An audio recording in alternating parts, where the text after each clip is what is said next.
Wanda McKnight with the McKnight Report, information that you really want. So much has been happening on the political scene lately that we've just decided to bring you in an expert to help us analyze and figure out what to do with all this information.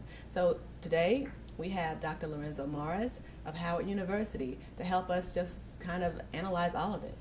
Stay tuned. Welcome back and thanks for joining us. This is the McKnight Report, and today we have with us Professor Lorenzo Morris of the Political Science Department at Howard University. Professor Morris's specialty is electoral politics, black politics, and other issues. He also does a lot of international consulting on these and other issues. So welcome with us today, Professor Morris. Hi, Professor Morris. How are you? Fantastic. Professor Morris, let's just get to it. Osama Bin Laden is dead. Wow. Wow is right. My first reaction is he's been captured and he's dead. And I've made a little bit of a distinction between those two things. I was very excited to see that he was taken out of commission. Okay. I was a little bit sad, and perhaps it's an old-fashioned reflection to think of as being dead, but in part because I wanted to have him in a position to respond to charges, to clarify what had happened and how he had managed to be so heavily involved in so many sets of international destruction and intervention and terrorism. But that would not be possible. It's understandable that to avoid the risk of escape, the American forces had to go in a way that prevented any alternative escape, nor would anybody reasonably expect that he would surrender himself without seeking some alternative. And what kind of trial would that be? I mean, what kind of information, what kind of witnesses? I would think the whole thing would be top secret, classified. How could we even have a trial? Well, it wouldn't be the trial so much because the guilt would be hard to evade as the possible links to other people that would come from such a capture.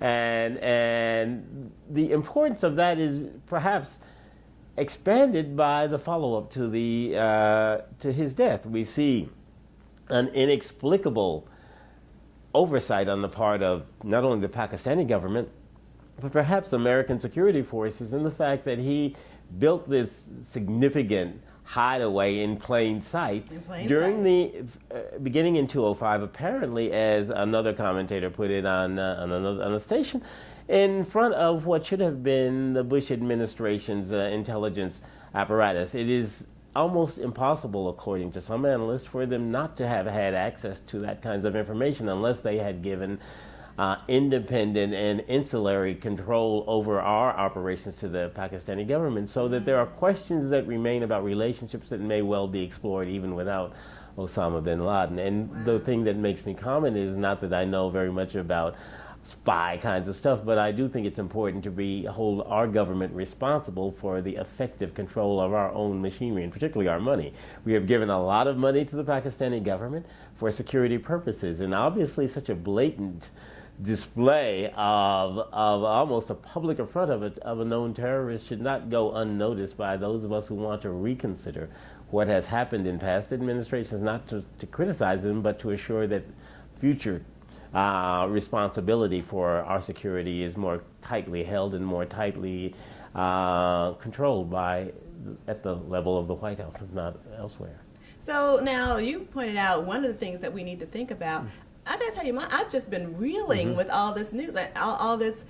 I don't even know how to think about it. I mean, on the one hand, like you say, we got to think about the Pakistani government and what did they know, what didn't they know.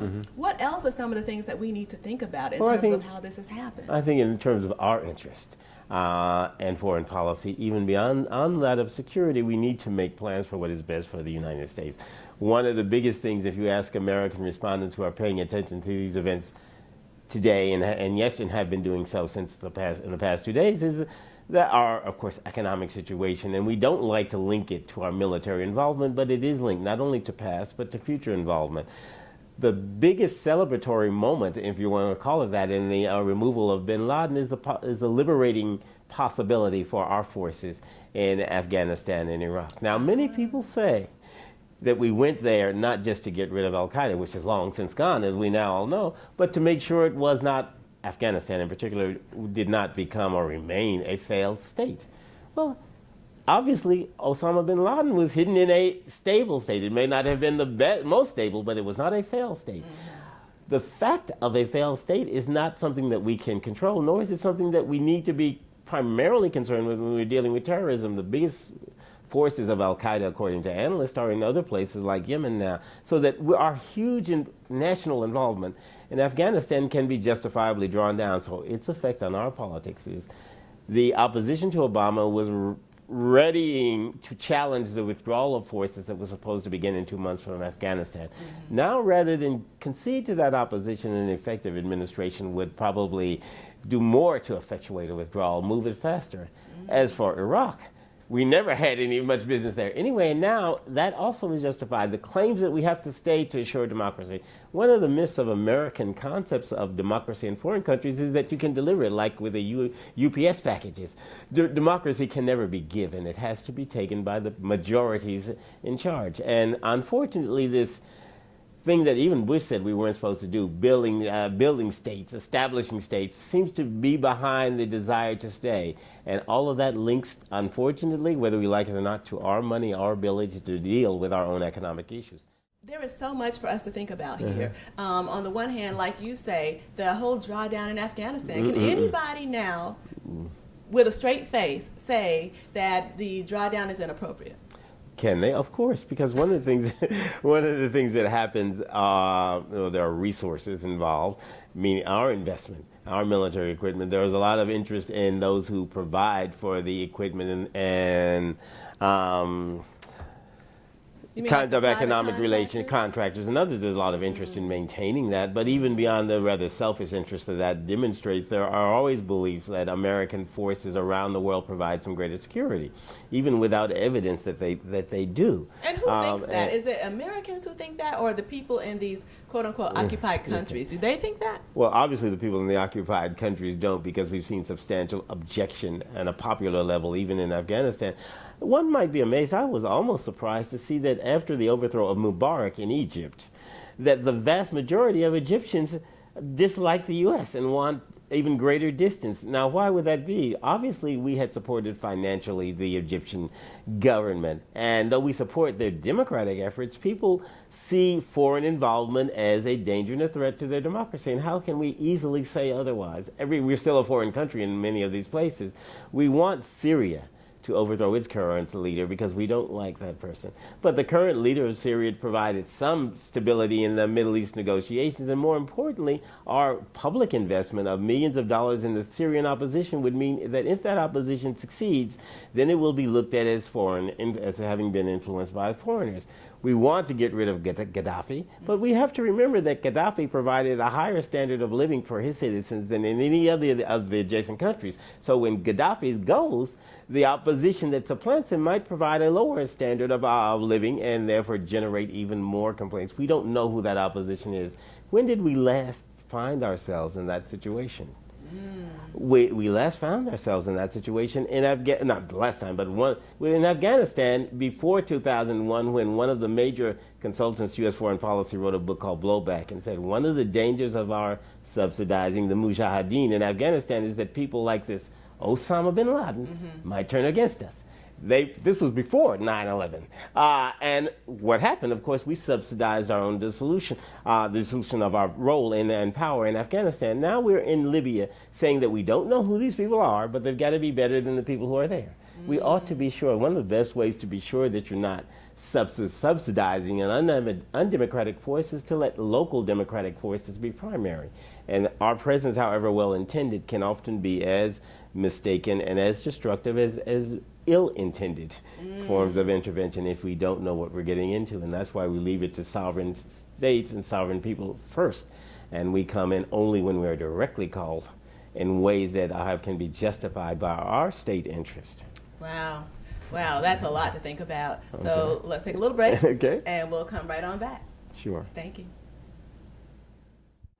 Well, now I'm curious about this whole Osama Bin Laden thing, because I am told, or at least I understand, that the intelligence that led to his ultimate capture may have come from some of those enhanced interrogation techniques, also known as torture. What do you think about that, and should we even care? Well, I think it's worth caring about, because if you are like me, or many people are, who are opposed to torture and see it as un-American, it's worth being concerned that that might be used to justify extended torture. But I don't think we really have to worry about it, because you can't prove that these things were unavailable without torture. And if you're going to go to a particular tortured situation, then those torturers need to be held responsible. There's nothing in that information, since it was acquired years ago, that does indicates that it could not have been acquired without torture. And more importantly, there's nothing in the knowledge or the suggestion of torture that disproves the idea that torture has negative effects. For every tortured individual, it says that there's a cousin, a son, a niece, that learns of it and then sees the U.S. as an enemy. The horror of torture is not just the victimization of the individual and presumably the reactions that might cause, but the image it projects for those people we want to influence of the country. When we see American prisoners of war in movies or in places in Vietnam or in the past or elsewhere, we develop images of those countries, and our fellow citizens develop images of those people that can be long-lasting and enduring, can generate future hatreds and future conflicts that could be much more devastating. So torture can't stand simply on a momentary benefit that, frankly, in contrast to the obviousness of the placement of the Osama Bin Laden household, is kind of insignificant. They said they used couriers through torture to find the house. Well, this is the biggest house in the town. It sticks out a 12-foot wall. I've been in many developing countries where wealthy people have walls, and believe me, I'm not tall, and rarely does a wall go more than a foot above me. Now, 12-foot wall with barbed wires doesn't stick out. In a place that has no houses even comparable, a little bit of intelligence without torture seems to me could have gotten there. But so I think I hear you saying, though, that the torture can backfire. Of course it can. There might be people who might have been inclined to help us, but once they might find that we're torturers, they may be disinclined. Or more importantly, simply bragging about torture is not going to do much for our image as a democratic society. So if nothing else, we certainly should not value it as a virtue. And obviously one can never be sure that things that go on in secret are within the value frameworks that we have. But one of the things we can be sure of is that we don't elevate things that are both undemocratic, un-American, at least in its best sense, to a level of social commitment and praise that cannot be justified in terms of the survival and stability of the values that we have as a nation. What do you think about those who say, okay, that's very nice, Mr. Obama, that it was done on your watch, but it's really not you. It was all this intelligence that was laid down long before you came in. Well, I don't know what to say about that. Obviously, the intelligence laid down, because if Osama Bin Laden was there in 2005 or 2006, there was a lot of inactivity before Obama got into office. So you could really lay down and sleep intelligence. No president can claim credit for the actions of a large national apparatus alone. Everyone shares, as he pointed out, in some of the credit, but unfortunately, every president is held accountable for major national level activity, and just as they're held accountable, they should be recognized for achievements. And so he has to be recognized for achievements. The problem is that recognition often doesn't last over a long period of time. I think it would be inexcusable for Republicans or Democrats not to be pleased about the resolution of at least this major problem going back to 9/11. But at the same time, it's understandable that however much they might give him credit, that credit doesn't guarantee him anything for 2012 or beyond.